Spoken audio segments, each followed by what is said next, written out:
Hello guys, amutan ngasi kali pana video membo taram nokjari. Hꯧꯖꯤꯛ ꯃꯅꯤꯄꯨꯔꯗ ꯁꯟꯗꯣꯔꯤꯕ ꯂꯩꯅꯥꯁꯦ ꯑꯩꯈꯣꯏ ꯃꯅꯤꯄꯨꯔꯗꯁꯨ ꯌꯧꯔꯦ. ꯁꯤꯗ ꯑꯩꯅ ꯍꯥꯏꯅꯤꯡꯉꯤꯕ ꯄꯣꯏꯟꯁꯦ ꯑꯇꯩ ꯀꯩꯝ ꯅꯠꯇꯦ. ꯑꯩꯈꯣꯏ ꯐꯦꯁꯕꯨꯛꯇ ꯁꯣꯁꯤꯌꯦꯜ ꯃꯤꯗꯤꯌꯥꯗ ꯅꯦꯠꯇ ꯀꯟꯅ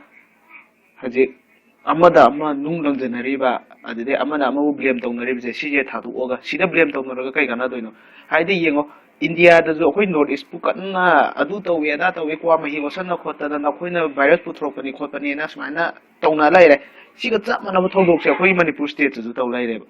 laina je kamai toroga fagadage kamai toroga fanaba khotnagadage haibje sigi magai ji de hena nganghanige sigi magai ji hena to haninge do sida point khara aigi side ta hayo hairaga de haide haje quarantine tawba je si je mafam laiteba akhoi manipur si state government na khotna dabnete state government na di khotnai yingo yum da quarantine tawba je ko si kai do nung do oithu te kai do nung do sungoi oiro kai ma mahak sinna laina do lairam boram bata de mahaki matin adu tin sitai magi drain adu de magi nungshit manin kai kai je mafam atop da loi tham doine ba asoma palom da toy je komra ka amna thamma tam da komra ka du gi mahaki thong thong na am ta hang do ande ba akhoi gi mapangi nungshit tiga manungi nungshit tiga phonglan de ba duga manung da khon shor ke ho manungshit ti ju komra mathak tai to ga mafam atop da pai thole ba adu ga akhoi gi drainer je haide akhoi gi ruja mai thabagi mapan thopa khotpa tin nung lok nung je asigi drain ju ko mayam ga punna thamde ba tongan ba mai ga am da thame ba sumana yam tina tongana thamgoda po ne ba duga ngarangi ISTB gi discussion awards ta tabi wasida jo haibne akhoi gi keno ge maitai macha manipur macha china da direct laina santurai ba mafam da adu dagi lakba haktik na thingrak ba mokhoina ngangba mokhoi gi ada tawba kai kai do loin haibne sida mokhoina ga India yo ko matam ko quarantine taw matam ko numit tara marini lai ga do ko tara ni pani lai hamne si manung ji da ju test anirak tawi si de sigi mahik sina kyam ti sathi ge matam ko komra si de akhoi gi hakchang manung ga changra ju kom haji ai gi hakchang manung ga changre na lo je ba adu ita ju ko kai ba ai gi immune system na kan le boi ta di komra mahik sina fuduro tribo ita di komra akhoi na test taw matam da ju negative final lakani hai sumaina mahak na haibi aduna komra mo khoina quarantine taw matam da ahamba numit marini laiba matam da test amu tawre test taw kan negative loina oi negative oi da bukta adum thamme thama matam da numit taraga marini hafta ani shu matam da mu test taw matam da anil test taw ga da negative oi kana thadura ine ba sida mayam na haine ma hang airport te thuk le khole airport ta tawri da kamaina no khotpa no kai gi okay ha thadura in oi numit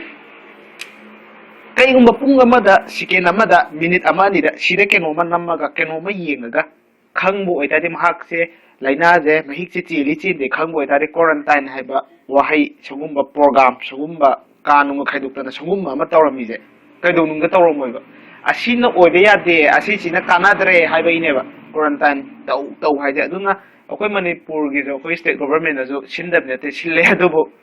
si matan da dei object haninga lete mayan nang khanga mane ya de to winu khopi no irang taw dana darna famdana wangang na khotana mayam ma tawre aduna hari to yu situation ko isam samna ha ko ma ising de aingon de ising thakna bam lai reba ado nangi na famda de ising thakna bam lai reba ising de aino do pari nanga do pari ba amamo aduga thakna ba mi emdi ising de khora ngona loi reba ai gi ising do pi de kai ko ma nangi ising do pi nge nangi ising do pi nge na sana nga ngo nga to tau reba asing mo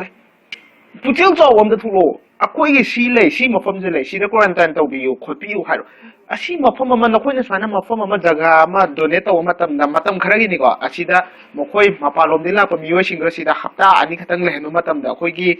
atopa miyo de santorok pa je ta launa tattu ne su chan santoro oi dui ne ba asi khatang ne ba thingma ngam bai sang sai je ado hajik sum matam leiri ade to sinung furaga mai humda leibu na de adu na de oi ba ngam ko adu ne thingma ngam ai de chen da phatana loi samjana ra ko mra mari loi santok ne chen de samjana da na ba lairiba chelo khatang mafam amada thamaga adman taw de aduna hali sum matam yam lairi chel chawba miyo shuta zu lairam gani thade aduna